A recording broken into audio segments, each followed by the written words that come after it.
I'm Natalie. And I'm Addie. And welcome to another broadcast of Midnight News. Guys, we have to start now. 3, 2, 1, go!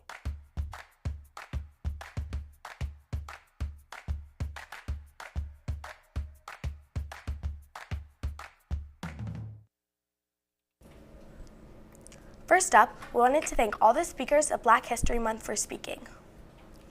Thank you for impacting everyone with your speeches. The speakers included Mrs. Ledford, John Lawrence, Mike Slaughter, and Alex Walker. First up, the announcements.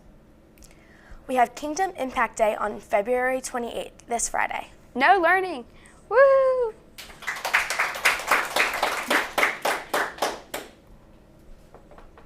The dress code for Friday is PE dress code, The only thing that you can't wear is leggings. even if it does cover.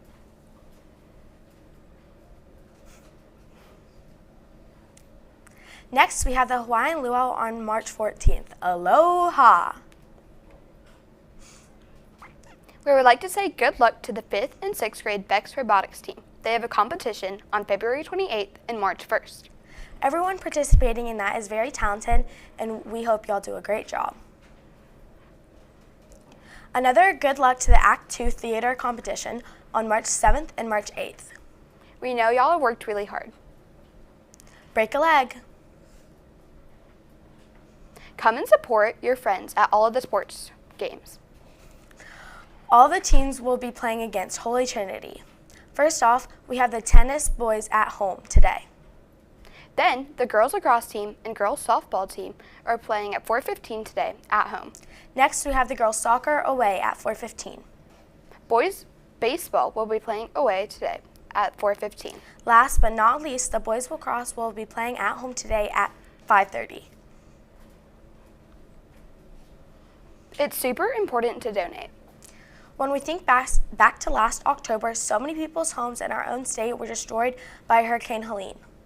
Just like how we donated to those victims, we now need to come together as a school and donate to help people who may not be able to clean their homes. If you love fellowship, food, and games, don't forget the Mario Kart 500 this Thursday. Lip sync is coming up on Friday. Everyone has been working so hard, and we can't wait to see your final product. Now it's time for the weekly question. What can't talk but will reply when spoken to? I hope you win. Really? Because it doesn't sound like it. Well, And the answer is an echo. now if you're 5th through 7th grade, please stay for some special elective announcements. If you're in 8th grade, this doesn't apply to you at all. We'll see you back on Midnight News after this short break.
Me and Ms. Culberson. Just to tell you a little bit about the elective registration process. This is brand new for all of our 5th graders. This is your first opportunity to choose all of your electives. And then our rising 7th and 8th graders, so our 6th and 7th graders, you've done this before, but we want to go ahead and show you a little bit about what we're going to be doing, okay? So on Friday, your parents are going to receive an email with a lot of this information, including a link to this presentation that we're showing you. But just so you know, everyone, I know you're so excited to hear this, everyone gets language arts, math, science, and social studies classes. You don't have to choose those. I know, that's the best part, really. And in 6th grade, you'll see all of your classes. So all my 5th graders, these are all the classes in green that you're automatically going to get. You'll get language arts. You will be placed into math or advanced math based on lots of different things. Do you actually want to tell them about how math placement works? Sure. Okay, so for 6th grade and 7th grade, remember you are going to take a math placement test sometime in April. And then we will also look at your ERB scores, your teacher recommendation, and your current math grade. We will put all of those things together and look at a rubric and be able to place you into one of these math classes that you see on the screen. Green for grade 6, yellow for grade 7, and then you will get an email sent home that will have all of that information in it and will tell you which class you will be going into for next year. And so all of that happens in April? In late April, early May. Okay. So you will know before the end of this school year which math class you're being placed into. But then everyone gets science and social studies. For our rising 6th graders, you'll take physical science. Rising 7th, you'll take life science. And our rising 8th graders will take earth science. And then you see your social studies classes there as well. So you don't have to give us any information about that, about these classes, as well as World Language, Bible, and Life Fitness. You receive those. Whatever, in 6th grade, actually, our rising 6th graders, you will need to indicate which of those 3 classes that you're interested in taking for world language, whether that's French, Latin, or Spanish. But if you are already in one of those classes, so I'm speaking right now to my 6th and 7th graders, we're automatically going to enroll you in that same language. So that is how the language works. Bible, you'll be automatically enrolled in that class, as well as Life Fitness. So now let's talk about our choices. So right now I'm speaking to my 5th graders. These are your choices that you can rank for next year. So you could take Act 2, and that is an audition level course. If you're interested in taking Act 2, you're going to rank that as your top choice, and after spring break, you'll get information about how to audition. You don't automatically get it, but that tells us that you want to audition. So we'll send you more information. You can also choose between Art 6, Band 6, Choir 6, Orchestra 6, or Theater 6. If there's a little star or an asterisk beside that course, that means it's a semester course. Otherwise, it's a year-long course. Okay, so everyone has to choose a fine arts course. Those are your options for fine arts.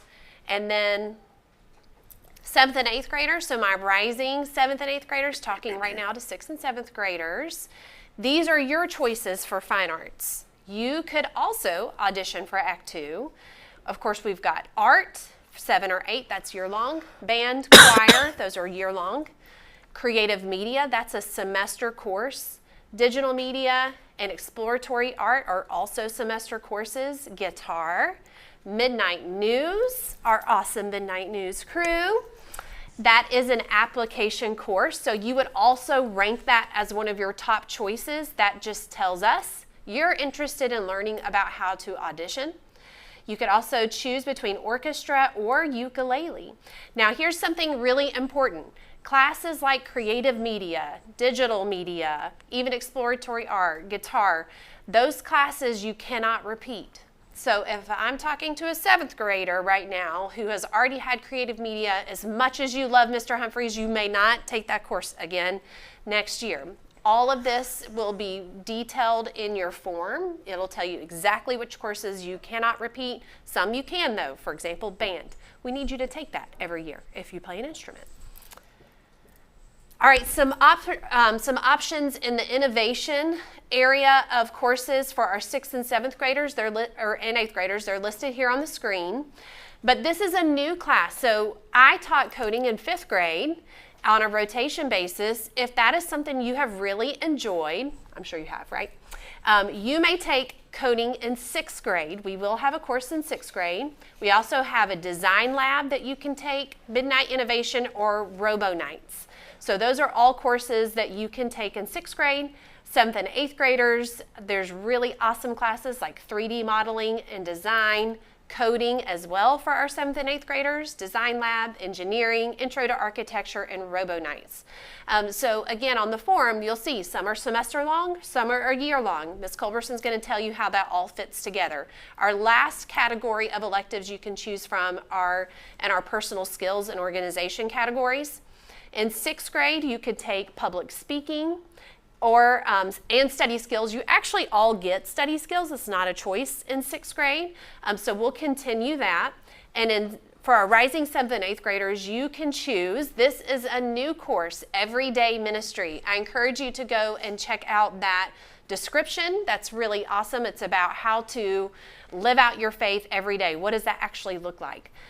Game Changers, which is a faith and sports type of elective. Kingdom Council, that will be an application process for our 8th graders only. So again, if that is something you're interested in, you're going to rank that as one of your top choices. You'll get information about how to apply. But that is going to be an elective class for our 8th graders next year. And we are so excited about that. It will be a year-long course. There will be a lot of things that you'll get to do with myself, with Mr. Berger, and just different opportunities to lead here on campus. We'll also have speech and debate you can choose from, and of course, study hall. All right. Miss Morgan has done a great job explaining to you what all of your elective choices are. As we start to think about how you can make those choices, we just need to remember that as we walk through and you saw asterisks by them, meaning that some of those are only semester-long classes and then the rest of them are year-long classes. So we're dividing them into year-long or semester, and remember that one of your electives has to be fulfilled by a fine arts class. So let's talk about how we can split those up. There are 3 different combinations for how you can take your elective classes. This is one way. You can choose to have 2 year-long classes. So I've created a puzzle piece to kind of get you to think about what that looks like and how you can think about it. So if I'm doing 2 year-long classes, that means in the fall on A day I'm taking a year-long class, it lasts all year. On B day I'm taking a year-long class and it lasts all year. The second option would be the same type of thing. On A day, I'm taking a year-long class. It lasts all year. But then on B day, in the fall, I would take a semester-long class. And in the spring, I get to choose a different semester-long class. So then I have 3 different choices of electives in this combination. The last combination allows me to do 4 electives. That means in the fall, on A day, I have 1 elective. On B day, I have another. In the spring, same thing. A day, I have 1. B day, I have another. So in this puzzle piece, I get to choose 4 different electives. So in these combinations, I can have 2, I can have 3, or I can have as many as 4 choices for my electives, depending on what you choose to take. All right. On Friday, your parents, as Ms. Morgan said, are going to get an email with your elective registrations. There will be one for each grade level going out. 7th and 8th grade look pretty much the same. 6th grade also looks the same, except it's a little bit shorter because you do not have as many elective choices. we're going to pull up one of those forms for you to take a quick look at, and we'll talk through it. Which one do you want to pull up? Let's pull up Okay. 7th grade. She's going to do it. Okay. Do you know how to? She's going to do it. Yep. Okay, on the 7th grade form, as we're looking through that, if you will notice, the top section just has instructions for you, and as you're looking at the instructions, it gives you the deadline of when to turn things in. There's a link to the curriculum guide on it, and then the very first section starts listing all the electives, and I'm doing this by memory, I think there's 22 choices. Okay, and it says for you to rank your top 8. So that means you're going to choose 8 different electives. So I'm going to look through all of those 22 and I'm going to say, this is my number 1, this is my number 2, all the way till I get to number 8. And you're going to do that in each of those sections. So first section, choose number 1, second section, choose your number 2, third section, choose your number 3 until you work your way through all 8 sections that have the exact same things in them. Okay, then there's a bottom section, because remember you have to choose a what? I can hear everybody saying fine arts. Okay, you have to choose a fine arts, all right? So in the bottom section, it makes you choose again a fine arts just in case you didn't choose one in the top. Okay, so because we have to make sure everyone has a fine art selected. So that's getting you through all those choices. Okay, and if you have questions about anything, it has my name on there so that you can reach out and ask me if you have a question about something. All right, perfect. I just wanted you to see that form. All right, so a couple notes. Just a reminder, we've said it now multiple times. Every student has to take at least one fine arts course. It could be a semester or year long, but you have to take a fine arts course. And I really want you all to hear me. This is not a first come, first served process, right? So you don't have to rush in and be the first person to sign up for coding, because that's what I teach. We are going to wait until everyone has turned in their form to start looking at classes and determine class placements. So while it's not a first come, first served basis, you do have to do it. So we will track you down if you have not submitted your form on time, and we might call you in during break or at lunch. We'll have our computers there, and sometimes we'll have you come and complete the form right there with us. We would rather you do this with your parents, because you can sit down with your parents and pull up that curriculum guide, read every single course and their description, and determine what is going to be best for you. So courses, again, that have an asterisk, those can only be taken once. So all of that is detailed in the form and on the curriculum guide. Just make sure if you've already taken a course that has an asterisk, you may not rank that at all on your form, okay? And then a couple other things.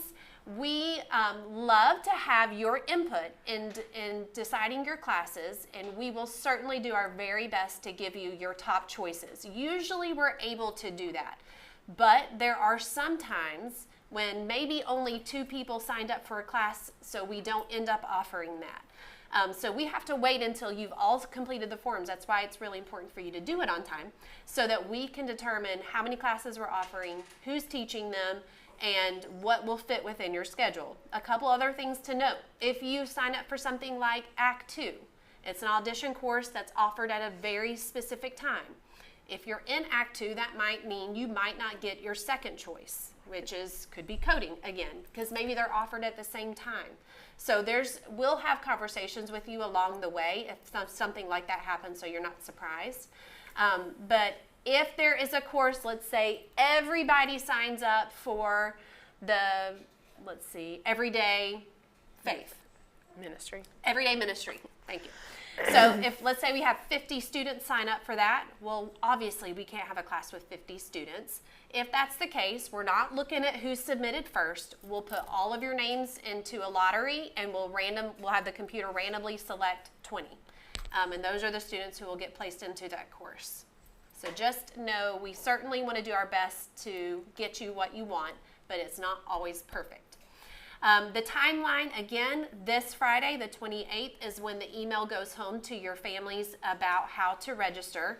And then March 14th is when they're due. That is the day before spring break. So you've got 2 weeks to get this work done. So make sure, again, it's not a rush, but just don't forget. We will find you. We will find you. Okay. Well, if you have any questions, again, you can always see Miss Culberson or come see me. We are happy to help you answer any questions you have. But thanks so much for your attention. We hope you have a great day.